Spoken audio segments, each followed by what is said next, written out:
bonjour à tous. Je crois qu'on a tous les jours 20 ans et que l'Europe a tous les jours 20 ans et a probablement encore beaucoup de choses à dire sur beaucoup de sujets. Alors effectivement, moi je voudrais essayer de vous démontrer, en tout cas vous expliquer pourquoi la vie privée n'est pas un bug dans le code.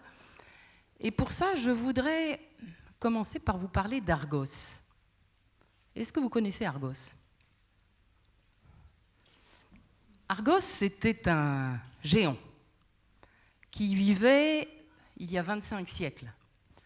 Et Argos avait été chargé par Héra, la femme de Zeus, de surveiller Io, une nymphe, que Zeus voulait conquérir. Et Argos avait une particularité pour ça, c'est que Argos avait 100 yeux, 50 pour dormir, 50 pour surveiller. Alors évidemment, Argos était extrêmement efficace. Zeus essaye de tromper Argos. Il se métamorphose en nuage, mais n'arrive pas à tromper Argos. Alors il envoie son fils, Hermès, le messager ailé. Et Hermès va charmer Argos avec une mélopée et va finir par couper la tête d'Argos.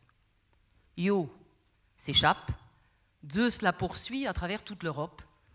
Et Héra, pour racheter la mort d'Argos, décide de mettre ses 100 yeux sur le corps de son animal favori, le paon. Alors pourquoi est-ce que je vous raconte cette histoire ?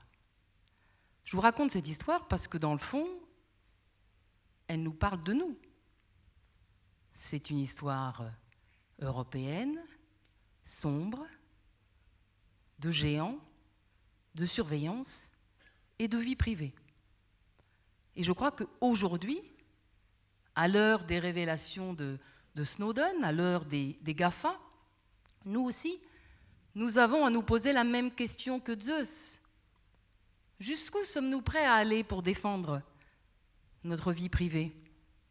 Éliminer Argos ? Ou bien cette question n'a-t-elle, dans le fond, plus de raison d'être, parce que la vie privée, comme certains le disent, comme certains le pensent, tout le monde s'en fout. Alors, quel est le point de départ ? On en a dit un mot dans l'intervention précédente. Le point de départ, c'est qu'on est entré dans la datification du monde. Toutes nos activités intellectuelles, privées, professionnelles se traduisent par des données, par des flux de données. Et donc les individus, effectivement, sont de plus en plus catégorisés, analysés, rangés en fonction des données qu'ils laissent. Et évidemment, en fonction de ces données, ils sont potentiellement sous surveillance. Alors pour justifier cette surveillance, le premier argument, dans le fond, qui nous est donné, c'est mais si vous avez peur de la surveillance, dans le fond, c'est que vous avez quelque chose à cacher. Je dirais, au regard de cet argument, je crois que nous sommes tous coupables. Car on a tous, bien sûr, quelque chose à cacher. Mais c'est plus grave que ça. Si on pense comme ça, et cette manière de raisonner, c'est l'argument de tous les régimes totalitaires du monde, de toutes les inquisitions du monde. Si on pense comme ça, dans le fond, on considère que la vie privée, c'est juste un secret. C'est presque déjà de la culpabilité. Mais la vie privée, c'est pas ça. La vie privée, c'est simplement la possibilité qu'a chacun d'entre nous, dans le fond, d'être soi, de pouvoir s'exprimer, de pouvoir se comporter indépendamment du regard des autres. Et on voit bien que la vie privée, ici, c'est pas simplement un enjeu personnel, c'est un enjeu presque politique, c'est l'autonomie de la personne, c'est la démocratie, finalement. Donc je crois que sur ce premier argument, il faut vraiment le rejeter fermement. Puis on nous dit, la vie privée, c'est pas la peine de la défendre. On l'a déjà abandonnée. On l'a délibérément, nous tous, vendue même aux GAFA, aux uns et aux autres qui nous proposent des services, parce que c'est tellement commode. C'est vrai. C'est vrai, je crois que vous, comme moi, comme nous tous, on est tous des drogués au numérique. On est tous consommateurs de ces services et je pense qu'on n'échangerait pas facilement tout ce que ça nous apporte en termes de confort de vie, en termes de localisation de nos amis, en termes relationnels, en termes d'information. On n'a pas envie de renoncer à ça. Mais dire cela, ça n'est pas dire qu'on ne veut pas de vie privée. Toutes les études le montrent.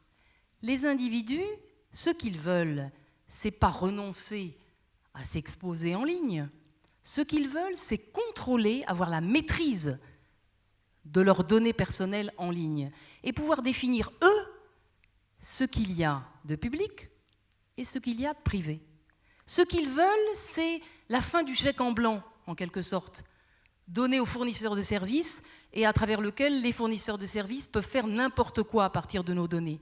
Ils veulent pouvoir dire, c'est en fonction de mes choix et pas des choix du fournisseur que finalement la vie privée et la vie publique se dessinent en ligne.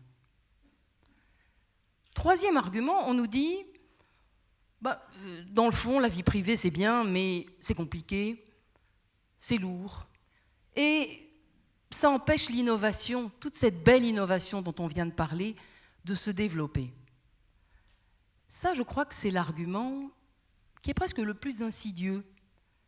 Et c'est un argument qu'on trouve surtout en France. Moi, je dis à tous ceux qui sont là, dans la salle, s'il y en a qui pensent vraiment ça, qui pensent vraiment que la protection des données personnelles est un obstacle concret à l'innovation et qui ont des exemples concrets à faire valoir, qu'ils viennent me voir, qu'ils viennent à la CNIL nous exprimer et nous faire part de leurs problèmes et nous trouverons des solutions. Ça fait la deuxième ou troisième fois que j'invite, en fonction de cet argument, les uns et les autres à venir et personne n'est venu. Donc, à titre personnel, moi, je ne suis pas complètement convaincue de cet argument. J'ai l'impression que c'est un argument, dans le fond, qui est quand même assez facile sur le plan médiatique.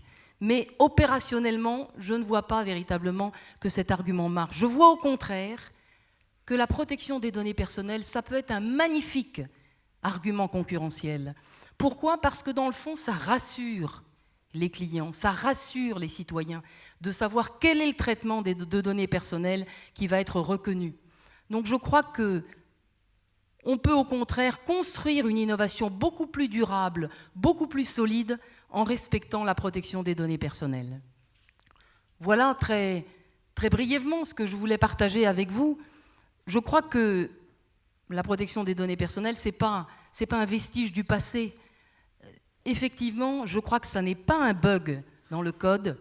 Je crois au contraire que c'est une pépite. C'est une pépite politique, la condition de la démocratie, c'est une pépite économique. Et à ce titre, et je voudrais terminer par cela, je crois qu'il faut être extrêmement vigilant sur ce qui se passe aujourd'hui en Europe. En Europe, vous le savez, nous avons un cadre juridique qui est la directive de 1995, qui fixe le régime juridique de protection des données en Europe.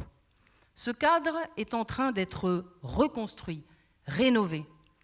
Et à l'aune de tous les lobbies et de toutes les actions et les pressions qui s'exercent auprès du Parlement, auprès de la Commission, on voit bien que ce sujet est un sujet d'intense convoitise au plan international. Donc je crois qu'il ne faut pas se voiler la face. La vie de tous les jours et la vie des données personnelles, c'est un combat.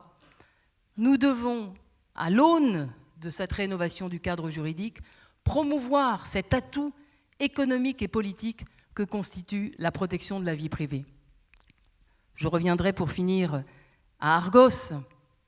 Je crois qu'on ne peut plus supprimer Argos. Argos fait partie de nos vies, désormais.